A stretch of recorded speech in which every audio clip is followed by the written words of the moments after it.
and Junction, and all points in between. Welcome down my pecan tree lined lane through the screen door into Down on the Farm Radio's kitchen table.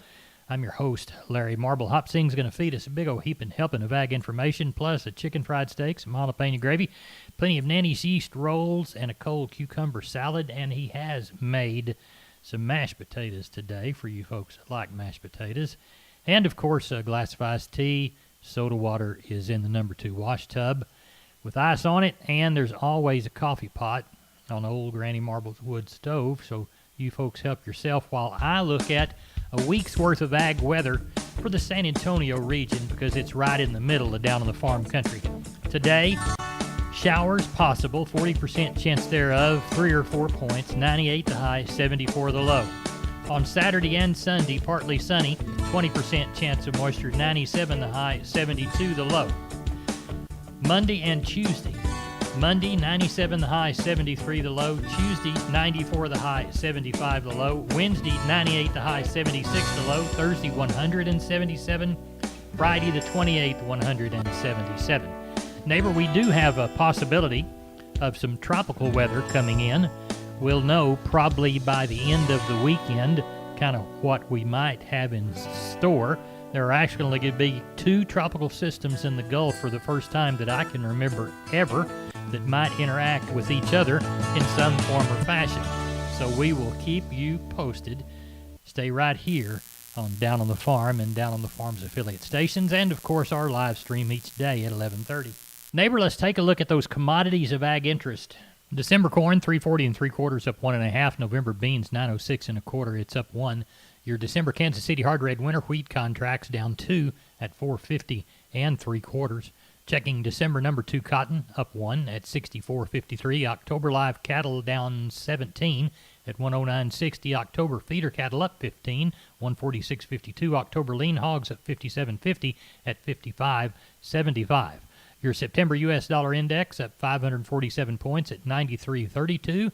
And your October crude oil contracts down 89 at 41.93. Neighbor, there's your commodities of ag interest as close to our noon hour as we can get them. Neighbor, I'll be working on the balance of the show. To give me about 5 minutes worth of lead time, I need you folks to listen to this feature from the Texas Farm Bureau Radio News Desk. It's called Texas News and Views. Tom Nicoletti is our host. Grazing cattle on wheat not necessarily as profitable as in the past. I'm Tom Nicoletti with Texas News and Views on the Texas Farm Bureau Radio Network. More in a moment. For healthier crops and stronger yields, count on Nutrien Ag Solutions. By partnering with the leader in plant nutrition, you'll have access to innovative products and unmatched service that deliver impact and efficiency to every acre. Healthier crops, happier growers. Lead the field this season and beyond. Find your local crop consultant at nutrienagsolutions.com. You're more than a rancher. You do what's right and trust others to do the same. That's the Texas way. Hi, I'm Pat McDowell, and we ranch near Shamrock, Texas. In 2019, your dollars helped the beef-loving Texans brand reach consumers nearly 300 million times. Efforts like the hit Hulu series BarbecQuest and successful advertising prove that your checkoff is working hard to keep beef in its strongest state. Find out more at texasbeefcheckoff.com, funded by the Texas Beef Council. Winter wheat season is almost here for Texas Rolling Plains farmers. However, factors such as lower market prices and less return from cattle grazing on that wheat have producers thinking about alternative crops for the future, such as grain sorghum. Barry Mahler is reporting for us again today and addresses the cattle grazing situation. Well, I think in a lot of times they're gaining as much weight, but that gain is not worth as much. Cheap grain brings cheap gain, and it gets to be more economically feasible to put that weight on in the feedlot with grain than it does grazing them out in the country. And of course, the feedlot's always a more manageable situation. The cattle are a little easier to take care of than they are spread out across the country.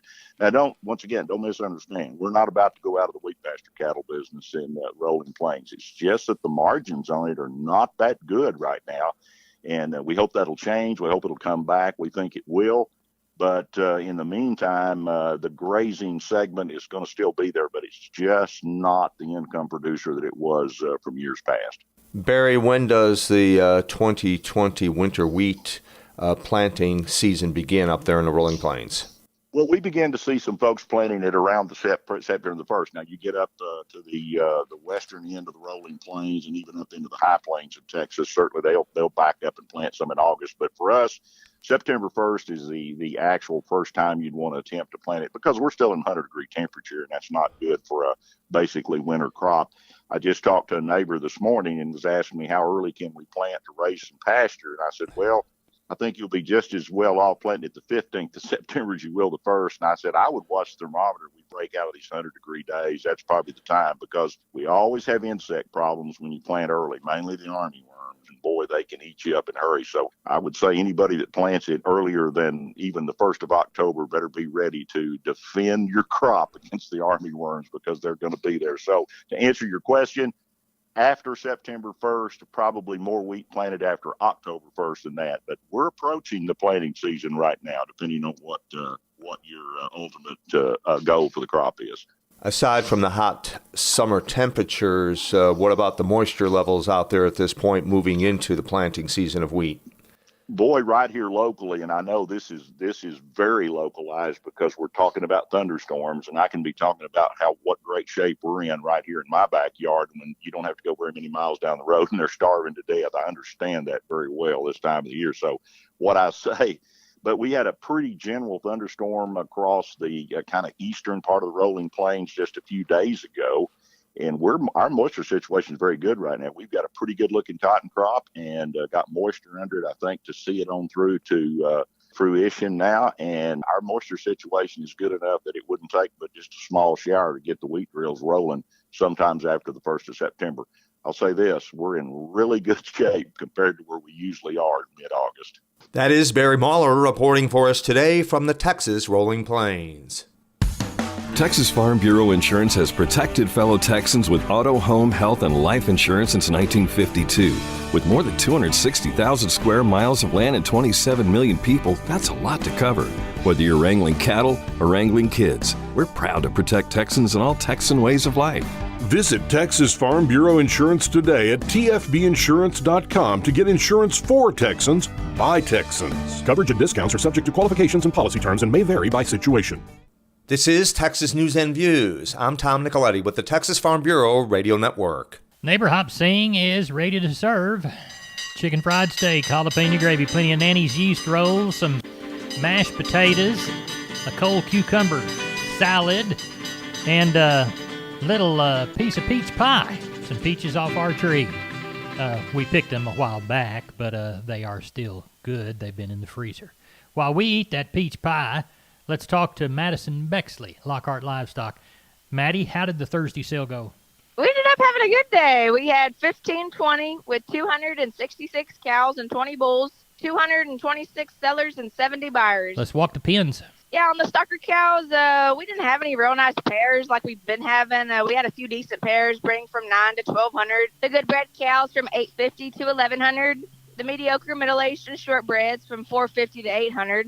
The Packer cows would have been about steady with the week ago, and the Packer bulls would have been just a little softer. The good high-yielding cows from 57 to 67.5. The medium yielding from 48 to 56. The low-yielding and thin cows from 20 to 47. The good high-yielding Packer bulls from 83 to 88. The low and medium yielding from 55 to 82. And the calves and yearlings sold pretty similar to a week ago on a real good active market. Do you know of anything yet for next week? No, sir. The man with the sellout deal wasn't able to gather them. So, hopefully this week or next week, depending on what the rain does. Right. Sure hope we get some of this rain, but we should get them at some point. Well, tell everybody how to get a hold of you. Yeah, Larry, you can always check us out on Facebook, or you can call the barn at 512-398-3476. My cell phone at 979-540-9793. Or you can ring Bubba at 512-461-6091. We're on the line with Wade Floyd from D&D Texas Outfitters, Seguin. Wade, everybody thinks about deer in the fall, but we really need to take care of the protein situation all year round. What do you got to offer us this week? Yeah, Larry, we did Antler Max proteins and your Antler Advantage made by Purina. They're some of the best that if you feed them year-round, you really do see the result. We also carry a Double Down protein that's been becoming very more popular. And we want you to get it at D&D in Seguin. Wade Floyd, tell everybody how to contact you.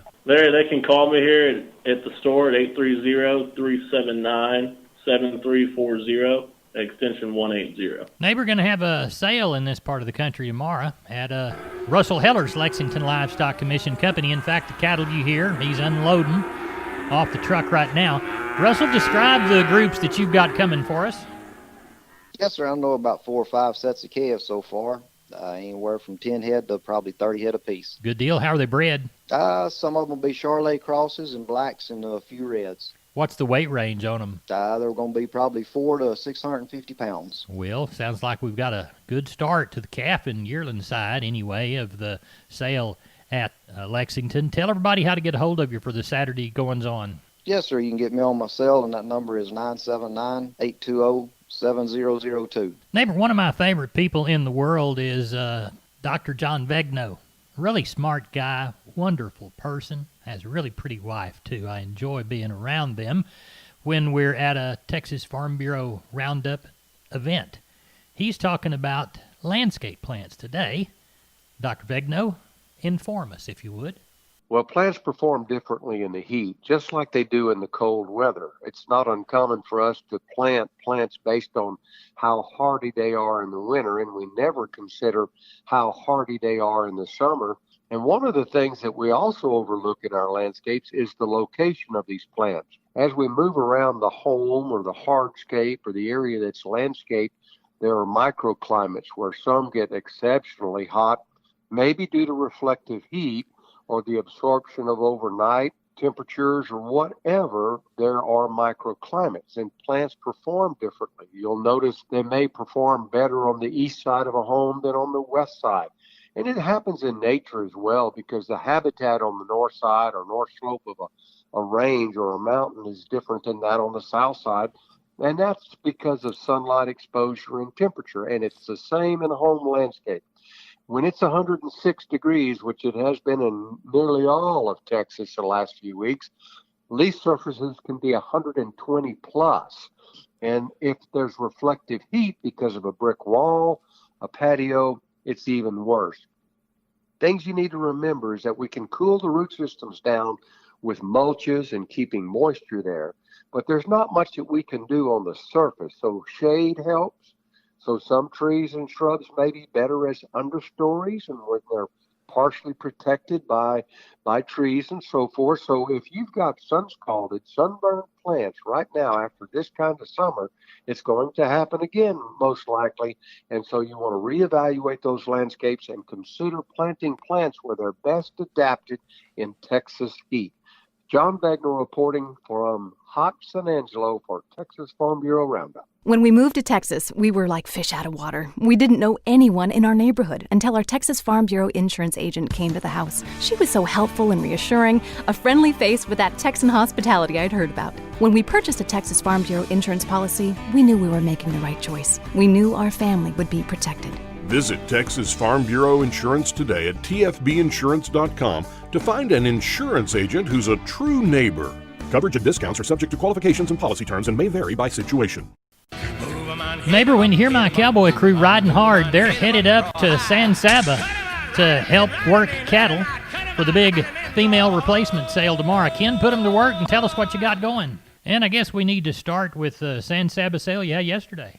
You bet, Larry. We had a good sale day. Had right at 2,100 head today. I thought overall the market continued very active, very, very good demand. I thought today the stocker steers were probably $3 to $5 higher. Stocker heifers were right at $3 to $6 higher. Getting a bigger cattle, the feeder steers, they were probably steady. I thought overall the feeder heifers were 2 to 4 higher today. Packer cows compared to last week were probably 5 to 6 lower. They're lower Monday too, but they've kind of stabilized out this week. Bulls were probably 4 to 5 lower. Pairs and bred cows overall sold steady on a limited test date on those, Larry. Good. How about our special on Saturday? You bet. We got we're going to probably end up around 2,400 or so, give or take some. I think we've got around 500 pair, right close to 1,000 bred cows, 500 and something bred heifers, and right at 300 open heifers, Larry, is what we're going to have. Starts at 10 o'clock. Got all the listings already up on the website, and then we will have a running order up by probably around 6 o'clock tomorrow evening. That'll be Friday evening prior to the sale. Give us a call regarding any of the consignments. We've got a lot of pictures on the website, too. And our phone number's 325-372-5159.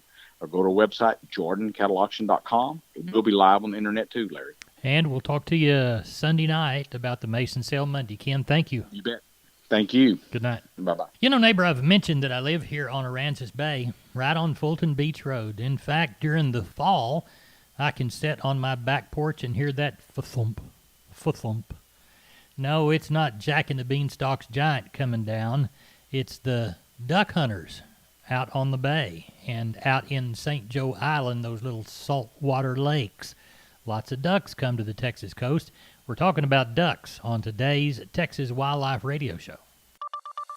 Banded doves. I'm Jessica Dulmel with the Texas Wildlife Radio Show on the Texas Farm Bureau Radio Network. Earlier this week, the Texas Dove Hunters Association released the last of 800 banded Eurasian collared doves for the 2020-2021 Banded Bird Challenge. The challenge is a research project designed to study Eurasian collared doves to learn more about their migration patterns, habitat preferences, age, and more. Hunters who bag a tagged Eurasian collared dove when dove season opens in September will have a chance at winning one of several great prizes, including a new truck, a hunting trip, Polaris Ranger, or fire pit. Eurasian collared doves are an invasive species in Texas, so they do not count toward a hunter's bag limit. However, hunters are encouraged to keep some of the plumage or wing on the dove in the event that they're stopped by a game warden. Bobby Thornton, co-founder of the Texas Dove Hunters Association, says the Banded Bird Challenge is a great chance for hunters to win prizes while also helping the association learn more about the invasive species. But he says the project only works if hunters report the number on the tags. Whether it's one of our bands or if it's the silver band that comes from the state, Texas Parks and Wildlife administers a banding program for the federal government. The data that comes from that band is so important because it contributes to the overall big picture of what are these birds doing. So whether it's our band or a Parks and Wildlife band, please report that band. You can enter the Banded Bird Challenge now. Cost is $20. Youth ages 10 through 13 may register for free. You can register at bandedbirdchallenge.com. That is bandedbirdchallenge.com. For healthier crops and stronger yields, count on Nutrien Ag Solutions. By partnering with the leader in plant nutrition, you'll have access to innovative products and unmatched service that deliver impact and efficiency to every acre. Healthier crops, happier growers. Lead the field this season and beyond. Find your local crop consultant at nutrienagsolutions.com. You're more than a rancher. You do what's right and trust others to do the same. That's the Texas way. Hi, I'm Pat McDowell, and we ranch near Shamrock, Texas. In 2019, your dollars helped the beef-loving Texans brand reach consumers nearly 300 million times. Efforts like the hit Hulu series BarbieQuest and successful advertising prove that your checkoff is working hard to keep beef in its strongest state. Find out more at TexasBeefCheckoff.com, funded by the Texas Beef Council. You've been listening to the Texas Wildlife Radio Show. For the Texas Farm Bureau Radio Network, I'm Jessica Dulmel. Neighbor, let's take a look at the grains courtesy of John Tuggle. Call 800-288-4453. Delivered to Corpus. Number 2 or better Milo. August delivery. Dees plus 175, $9.19. Houston Dees plus 200, $9.64. Progresso $8. Yellow corn through Corpus in August. September plus 35, $3.60. Houston September plus 25, $3.50. And Progresso $7.10 by the hundredweight. Hard red winter wheat delivered through Corpus Christi in August. September plus 80, $5.17.5. Houston September plus $1, $5.37.5. Houston beans August September delivery, November less 15, $8.99. And Placido November less 60, $8.54. 1,900 bale of East Texas cotton, 1,292 bale of West Texas cotton. Price is October less 500, $58.42 on the low side, $60.92 on the high side. Neighbor, we're on the short side of time. I'm Larry Marble. That's it for Down on the Farm. Good day.